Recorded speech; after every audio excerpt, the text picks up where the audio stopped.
So it's all pretty much the A blues scale. We're going to start on that 7th fret of the A string and then go onto the D string 5, 6, 7. Watch. If you use a little bit deeper part of your finger there, then you can roll over to the next string to the 5th of the G. So we're going to go, after that, we're going to go to the root, which is the 7th of the D. So then we have this.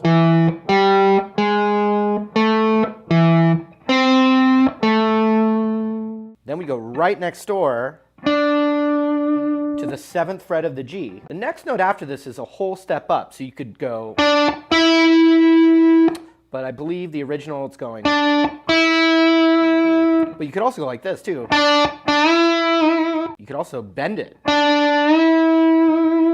Okay, we're gonna have to do another rollover with our finger because we're gonna go right next door to the 5th on the G. We're gonna plant that there. We're going to pick it, and then we're going to hammer on pull off with our ring finger between the 7 and the 5 on that G string. So let's do it up to that point now.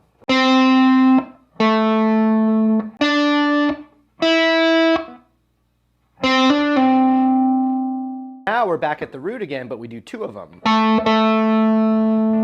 Then 1 on that 5th of the G again. Back to 1 time on that root. So that whole little phrase is...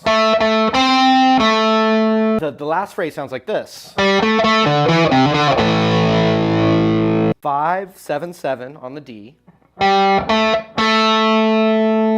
And then 5, 7 on the A. So. To 3. 5. So. A power chord.